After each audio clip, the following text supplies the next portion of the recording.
Do you ever feel like your kindness is being taken advantage of? Or maybe it's the fact that you struggle to say no without feeling guilty about it? Well, if so, you're not alone. And this episode is for anyone who's ever felt trapped between wanting to help others and needing to protect their own energy. Hello, everyone. I'm Dr. Lance Garrison. I'm a licensed psychologist with more than 20 years of experience, and I'm Dean for the College of Professional Psychology at the Chicago School. Welcome back to the Daily Dose.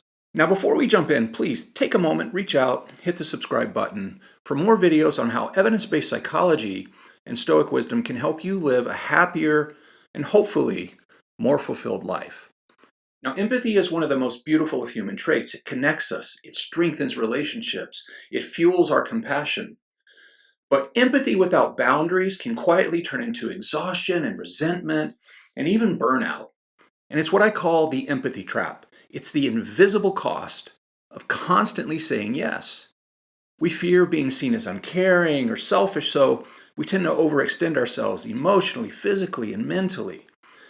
And psychologists refer to this as empathic distress.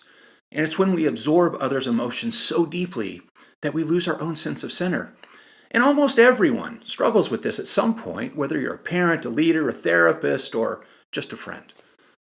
Marcus Aurelius once wrote, "Hey, be tolerant with others and strict with yourself."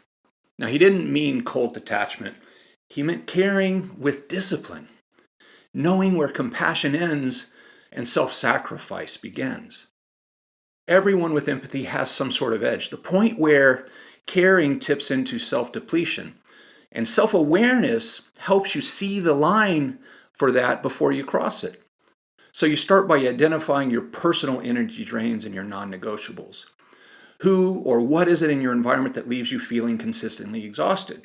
What situations make you compromise your own needs?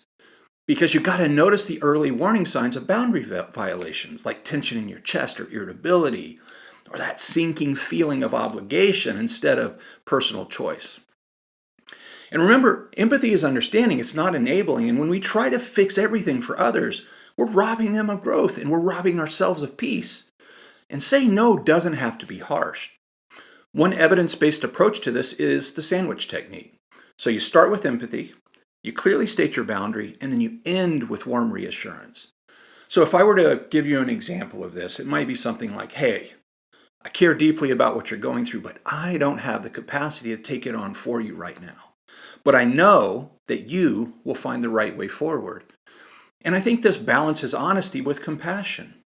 So we phrase boundaries with clarity and respect, not blame. We set clear expectations and consequences, not to punish, but to really prevent misunderstanding. And here's the paradox. When you set healthy boundaries, you actually strengthen your relationships. Because true empathy doesn't mean overextending yourself. It means being fully present with yourself. And when you listen actively and you acknowledge another person's perspective, even when you're saying no, you're showing them that connection doesn't depend on compliance. So reframe boundaries as an act of self-care that benefits everyone. Because when your emotional well is full, your compassion becomes sustainable over time. And the ripple effect is a healthier you, it's healthier relationships, it's a healthier world around you. And as you start practicing this intentional empathy, celebrate the small wins. Maybe it's the first time you've said no without guilt. Maybe it's realizing that you didn't absorb someone else's stress in the process. And each moment builds resilience against that external pressure and guilt. And over time, empathy becomes something you lead with, not something that drains you. So this week, hey, set one small boundary. When someone asks for your time or energy, pause, and before saying yes, ask yourself this: can I do this without feeling resentment? If the answer is no, the kindest thing you can do for both you and the other person is to say no honestly and respectfully, because boundaries don't block love, they actually protect it. Thanks so much for joining me today on the Daily Dose. If this resonated with you, please hit the like button, subscribe, and share this video with someone who might need it. And let me know in the comments, what's one boundary you're working to strengthen right now? Until next time, please be well.